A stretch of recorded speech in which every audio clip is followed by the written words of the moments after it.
এটা পড়ার সময় আমার এখনো হয় নাই। এই শপথ গ্রহণ করার পরেই আমি নিজেকে সভাপতি বলতে পারবো। এখন পর্যন্ত সভাপতি মিশা সওদাগর সাহেব। আসলে ব্যাপারটা হচ্ছে যে আজকে মাত্র প্রসিডিউরটা শেষ হলো, মানে একটা নির্বাচনটা শেষ হলো, নির্বাচনের ফলাফল ঘোষণা হয়েছে। আরও কিছু কাজ বাকি আছে, সেটা হচ্ছে যে আপিল বোর্ড ডিক্লেয়ার যখন দিবে যে কোনো আপিল আপত্তি হয়নি, তারপরে যখন ফাইনালি চার্টটা টাঙানো হবে যে this committee is legally elected committee, then আমরা যখন শপথ গ্রহণ করব তারপরেই আপনারা এখন পর্যন্ত সভাপতি মিশা সওদাগর সাহেব, আমি আজকে নির্বাচনে বিজয়ী হয়েছি, কিন্তু শপথ গ্রহণ করার পরে আমাদের কনস্টিটিউশন অনুযায়ী শপথ গ্রহণ করার পরেই আমি নিজেকে সভাপতি বলতে পারবো, অথবা আপনারা আমাকে অ্যাড্রেস করতে পারবেন অ্যাজ এ প্রেসিডেন্ট। নির্বাচনটা শেষ হলো, নির্বাচনের ফলাফল ঘোষণা হয়েছে। আরও কিছু কাজ বাকি আছে, সেটা হচ্ছে যে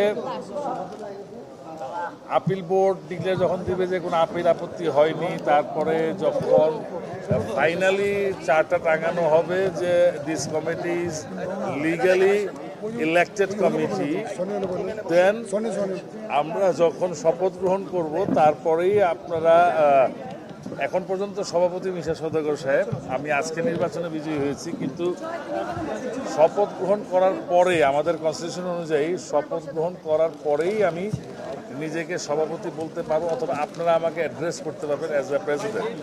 বাট লেট মি ফিনিশ।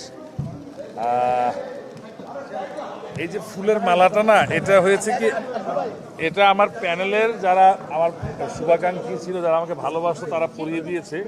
এটা পড়ার সময় আমার এখনো হয় নাই। এটা পড়ার সময় আমার সেদিনই হবে যেদিন আমি যে প্রতিশ্রুতিগুলো ঠিক করেছি আমার শিল্পীদের জন্য বাস্তবায়িত করার, সেটা যেদিন বাস্তবায়িত করব, তখন যদি কোনো শিল্পী আমাকে একটি ফুলও দেয় মালা না দিয়ে, তাহলে সেটা আমার কাছে এই মালার চেয়ে অনেক বড় কিছু হবে। মোজো বিরাট কারবার। মোজো 1 লিটার ও 2 লিটার কিনে তুমিও জিতে নিতে পারো ফ্যামিলি কার, স্পোর্টস বাইক, টিভি, আইফোন ছাড়াও থাকছে লক্ষ লক্ষ নিশ্চিত গিফট। তো আসলে নির্বাচনে জয়লাভ করেই তো আর সব কিছু শেষ হয়ে যায় না। যে জিনিস, যে কর্মকাণ্ডগুলো আমরা বাস্তবায়ন করার জন্য চিন্তা চেতনা নিয়ে আমরা একটি প্যানেল গঠন করেছিলাম, অনেকেই হয়তো এই প্যানেল থেকে জয়লাভ করতে পারে নাই। যারা জয়লাভ করেছে তাদেরকে অভিনন্দন, যারা জয়লাভ করতে পারে নাই তাদেরকে অভিনন্দন নির্বাচনে অংশগ্রহণ করার জন্য। যখন আমরা আমাদের কাজগুলো আস্তে আস্তে বাস্তবায়িত করতে পারবেন সাকসেসফুলি, যখন একটা কমিটি একটা তার দৃষ্টান্ত স্থাপন করতে পারবে যে we are doing something for our artist, then আমরা হয়তো একটা ফুলের মালা নেব, আপনাদেরকে সামনে রেখেই নেব। তো সেই দিন পর্যন্ত ফুলের মালাগুলো এরকমই থাক, এভাবেই থাক, পড়ে থাক।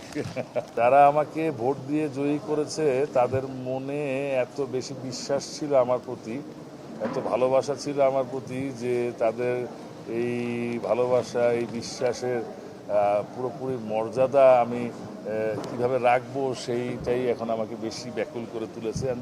এটা আসলে কি দেখেন, নির্বাচনে যখনই জয়লাভ করা হয়, মানে স্পেশালি যখন ভাইটাল পোস্টগুলোতে যখন আপনি ইলেকশন করবেন এবং ইলেক্টেড হবেন, তখন আপনি আনন্দিত হবেন হয়তো তখনই, কিন্তু এটা আপনার মাথার উপরে একটা বড় চাপ, কিন্তু যে আপনি প্রতিশ্রুতিগুলো বাস্তবায়িত করতে হবে, শিল্পীর জন্য কাজ করতে হবে। আমি যেহেতু শিল্পী সমিতির প্রেসিডেন্ট ইলেকশন করেছি, এবং আমাদের অনেক সিনিয়র একজন আর্টিস্ট এবং fight director, producer, director Arman সাহেব, ওনার এগেনস্টে, যিনি কখনো নির্বাচনে কখনো পরাজয় বরণ করেননি, তার ইতিহাসে তিনি কোনো নির্বাচনে হারেননি, এই ফার্স্ট টাইম তিনি হেরেছেন। সো এটা অনেক বেশি পাওয়ার। তারপরেও বলবো যে না, বেশি পাওয়ার না, কারণ খালি জয়লাভ করে গেলেই কি হয়ে গেল, না, তা না। জয়লাভের পরেই কিছু করতে পারাটা অনেক বড় ব্যাপার। আর I am very proud that আমি একটা 21 জনে যে প্যানেল করেছিলাম, সবাই খুব স্ট্রংলি প্যানেলের জন্য কাজ করেছে, এবং আমাদের প্যানেলকে সাকসেসফুলি জয়লাভ করানোর জন্য তারা সহযোগিতা করেছে। আমরা ইসি থেকে 7 জন আর পোর্টফোলিও থেকে 6 জন জয়লাভ করেছি। সো সবার অনেক বেশি এফোর্ট ছিল। থ্যাংক ইউ আপনাদেরকেও, thank you all my journalist friends and brothers that আপনারা সাপোর্ট করেছেন বিভিন্ন সময় বিভিন্ন আমাদের স্পিচগুলো, বিভিন্ন বক্তব্যগুলো আপনারা সুন্দরভাবে প্রচার করেছেন যে what we are trying to do, what we want to do for the artist association.